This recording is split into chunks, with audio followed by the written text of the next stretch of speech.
바보 사위 덕구의 처가 방문기. 웃다가 배꼽 빠지는 조선판 코미디. 함께해요. 고을의 명물, 무공의 바보 덕구. 여러분, 조선시대에도 천연기념물급 순수남이 있었다는 사실 아십니까? 얼굴은 훤칠한데 입만 열면 온 동네 참새들이 웃다가 떨어지게 만드는 사나이. 바로 우리 덕구입니다. 길 가던 개가 멍멍 짖으면 예, 형님 식사하셨습니까? 하고 인사를 할 정도였으니 말 다 했죠.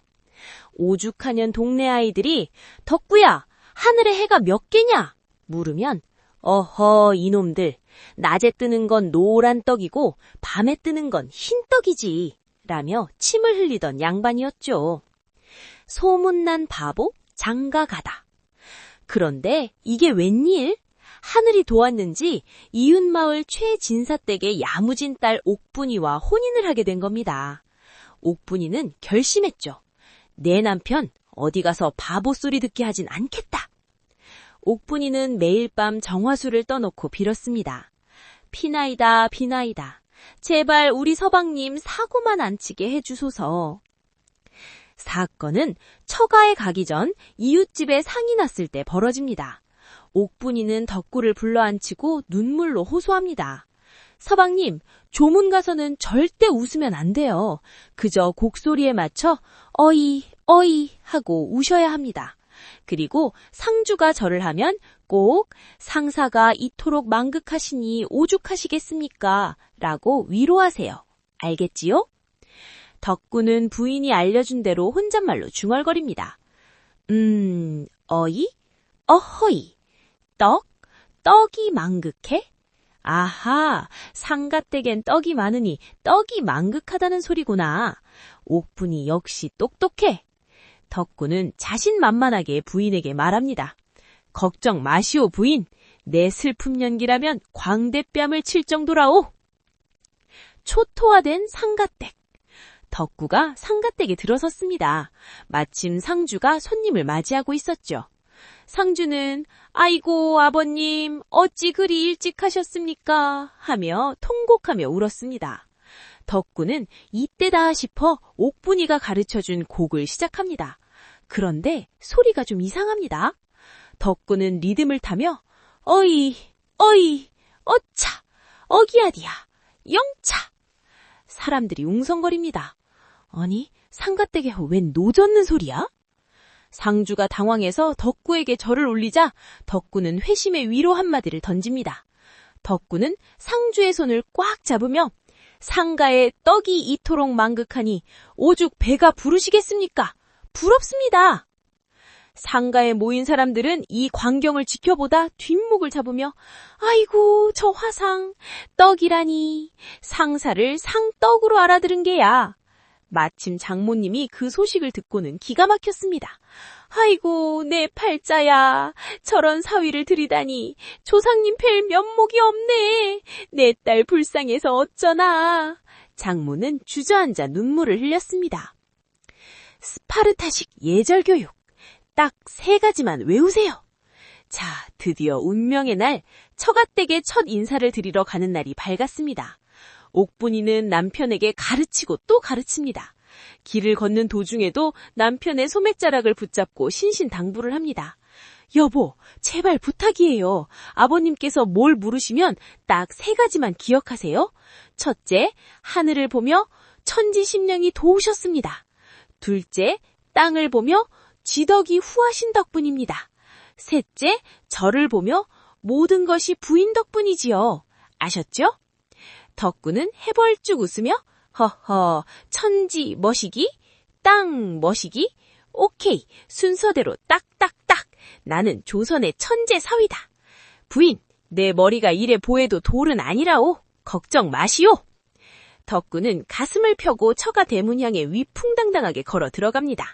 하지만 옥분이의 속은 타들어가고 있었죠. 첫 번째 위기 장인어른의 앞번 면접. 사랑방에 마주 앉은 장인어른, 깐깐하기로 소문난 최진사가 눈을 가늘게 뜨고 사위를 살핍니다. 최진사가 흑기침하며 사위, 이번에 우리 고을에 풍년이 들었다는데 자네는 이 풍년을 어찌 생각하나? 덕구는 침을 꿀꺽 삼키며 옳거니 첫 번째구나. 하늘을 우러러보며 장엄하게 말합니다. 하늘에 천지신명이 도우셨습니다. 최진사의 눈이 휘둥그리집니다. 오호, 제법이군. 최진사가 다시 묻습니다. 그럼 우리 가문이 대대로 이 마을에서 존경받는 이유는 무엇이라 생각하나? 덕구가 이번엔 땅을 지그시 바라보며 지덕이 후하신 덕분입니다. 최진사가 무릎을 탁 쳤습니다. 바보라더니 순 유언비어였구먼. 이런 선비가 어디 있어? 마지막 확인 사자를 들어갑니다. 최진사, 허허, 그럼 자네가 이렇게 훌륭한 인재가 된 비결은 무엇인가? 그러자 덕구는 부인 옥분을 사랑스럽게 바라보며 모든 것이 부인 덕분이지요. 최진사는 대만족하며 무릎을 탁 찼습니다. 이런 인재를 몰라보고 바보라니. 하하하, 내 사위 최고로다. 여보게, 당장 제일 큰 씨암탉 3마리를 잡아오게. 한 곱이 넘겼나 싶은데 식사 시간이 문집니다. 상위엔 시원한 얼음동동 동치미가 올랐습니다. 옥분이는 옆에서 눈짓을 줬죠. 조금씩 조용히 드세요. 그런데 덕구 너무 긴장한 나머지 동치미 국물을 들이키려다 그만 푸하하 입에서 모 조각이 튀어나와 버렸습니다. 장인어른의 수염에 동치미 무가 대롱대롱 매달린 절체절명의 순간 덕구는 당황해서 소매로 장인의 수염을 닦으며 어이구 아버님 무가 길을 잘못 들었나 봅니다. 하하하. 옥분이는 이마를 짚었습니다. 다행히 기분이 좋았던 최진사는 하하 사위가 참으로 쾌남이로다 하며 허실실 웃어 넘겼죠. 하지만 진짜 위기는 이제부터였습니다. 반전의 병문안, 가르침의 부작용. 며칠 뒤 청천벽력 같은 소식이 들려왔습니다. 장인어른이 그만 심한 감기에 걸려 자리에 누웠다는 겁니다. 옥분이는 다시 교육에 들어갔습니다. 옥분은 눈물을 글썽이며 여보, 이번엔 정말 중요해요. 병문안 가서는 슬픈 표정을 지으며 이게 웬 날벼락입니까? 곧 쾌차하실 겁니다. 라고 하세요. 그리고 돌아가실 때는 조만간 또 좋은 소식으로 뵙겠습니다. 라고 인사해야 해요. 알았죠? 덕구는 비장하게 부인을 향해 암, 날벼락, 쾌차, 좋은 소식, 왜 왔어? 자, 그런데 여기서 비극이 시작됩니다. 덕구의 머릿속에서 예전 가르침과 지금 가르침이 뒤섞여버린 겁니다. 병석에 누워 끙끙 앓고 있는 최진사, 사위가 왔다는 말에 힘겹게 눈을 뜹니다. 최진사가 가냘한 목소리로 오게나 사위. 덕구는 부인이 가르쳐준 대로 슬픈 표정을 지어야 하는데 너무 힘을 준 나머지 마치 화난 사람처럼 얼굴을 험악하게 구깁니다. 그리고는 버럭 소리를 지르며 외쳤죠. 아버님, 이게 웬 날벼락입니까? 어서 빨리 가버리십시오. 그만 쾌차하시라는 말을 가버리라고 잘못 말해버린 것이죠. 최진사의 눈이 튀어나올 듯 커집니다. 하지만 덕구의 복주는 멈추지 않았습니다. 갑자기 소매를 걷어붙이더니 장인어른 앞에 넙죽 엎드려 절을 하기 시작합니다. 그런데 한 번, 두 번, 그리고 3번까지. 덕구는 비장하게 3번 절 올리며 정성을 다했습니다. 조선시대에 산 사람에게 절을 3번 하는 건 귀신 대접을 하겠다는 소리 아닙니까? 최진사는 뒷목을 잡았습니다. 마지막으로 덕구는 회심의 미소를 지으며 아버님, 조만간 또 이런 좋은 소식이 있으면 바로 달려오겠습니다. 좋은 소식이라니요. 장인이 돌아가시는 걸 좋은 소식이라고 말해버린 겁니다. 아이고, 우리 바보 사위 오늘 제대로 사고 쳤네요. 전화위복, 바보 사위의 진심. 최진사는 사위의 망언에 너무 어이가 없고 기가 차서 그만 푸하하하하 하고 박장대소를 터뜨리고 말았습니다.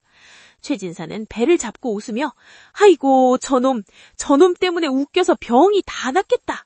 그래 내가 죽나 봐라. 사위 농담 듣고 싶어서라도 오래 살아야겠다. 신기하게도 그 웃음 끝에 땀이 쫙 나더니 감기가 씻은 듯 나아버렸죠. 옥분이는 남편의 귀를 잡아당기며 밖으로 끌고 나갔지만 덕구는 여전히 싱글벙글합니다. 최진사는 씻은 듯 나았고 마을엔 바보 사위가 웃음 치료로 장인을 살렸다는 소문이 자자해 퍼졌습니다. 옥분이는 남편의 등짝을 한 대 때렸지만 얼굴엔 미소가 가득했죠. 덕구는 여전히 해벌쭉 웃으며 말했습니다. 거보시오 부인. 역시 내가 인사를 잘하긴 잘하나 봐요.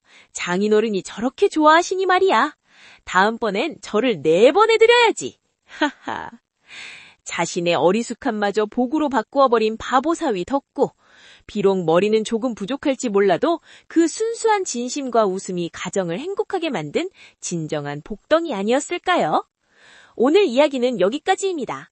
여러분도 덕구처럼 크게 한번 웃으시고 건강 챙기는 하루 되시길 바랍니다. 구독과 좋아요는 바보사위도 춤추게 합니다. 다음 시간에 더 재미있는 이야기로 찾아뵙겠습니다.